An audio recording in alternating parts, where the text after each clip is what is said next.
thank you so much for being here. Yeah, hi, nice to meet you. So tell me about yourself. What is it that you exactly do?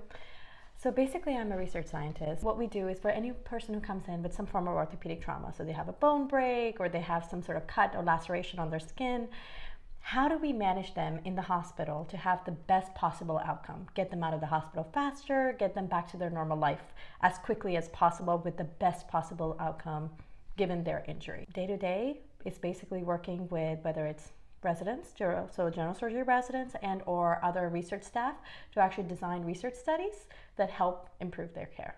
What moment or event actually inspired you to get into STEM? I don't think it's a single moment. I think it's kind of a little bit of everything from when I started. So I know very early on in life, I had a fascination of understanding why did mom come in when I was sick and she'd be like, hey, this is the medicine you need. And I used to ask her all these whys and whats and hows. And as a result, she would always be like, it seems like you're interested in this. Why don't you explore it? So she encouraged me to do a lot of exploration in understanding the human body, how it works. With time, when I was in high school, I actually did an internship at the Goethe University as well as University of Frankfurt. And I think that was it. I think it was just that culmination of everything. Going into that internship, after that, I knew STEM was it. Biology, STEM, sciences, that was what I was going to pursue. That's amazing. What do you think has been your biggest accomplishment thus far in your field? I think the biggest thing is I'm in surgery. And I think the hardest thing for any person, any woman to actually go into surgery is to develop a name for themselves. So I think that's really the biggest accomplishment that I've been able to achieve with the help of really great mentors and support system. I was able to actually develop a research program being a woman in the sciences from the base all the way to the level where we're accomplishing quite a bit every year. So we were generating a great number of publications where we have actually been recognized on the national stage to be able to develop a place, an institution which had no name in research and take it from there all the way to a point where it's being nationally recognized. I think was my biggest accomplishment. And this was actually at Methodist Health, which is where I actually moved from here to Hopkins. So that's really cool. What do you think has been your biggest challenge thus far? I think exactly being a woman in STEM. So surgery historically has always been dominated by men. Because of that orientation, the field is not very woman friendly. So kind of a great example, you're going through 4 years of undergrad, then you go to 4 years of med school, and then after med school, then you go into a surgical residency. You're looking at 5 years.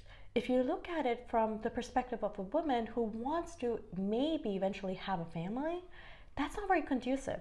So if a surgical resident decides during their 5-year career, hey, I'm interested in getting pregnant, I want to have a child, even if he or she has a support system, I think that is one of the biggest challenges for these individuals, because now you're looking at a 9-month pregnancy, which is extremely challenging, on top of the surgical load of being overnight shifts, day shifts, night shifts.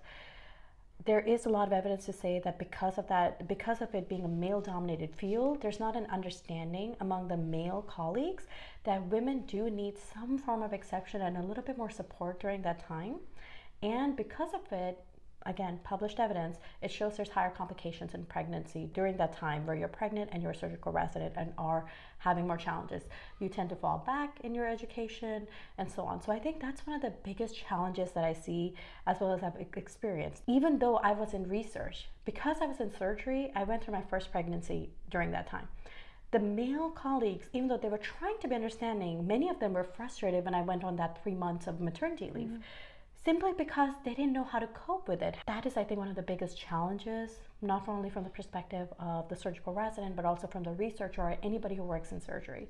And I think that's one of the challenges that I had to overcome. Yeah, that makes a lot of sense, and good for you that you've been able to work through that. Yeah. So on a completely different note, what are some of your hobbies that you like to do outside of your work?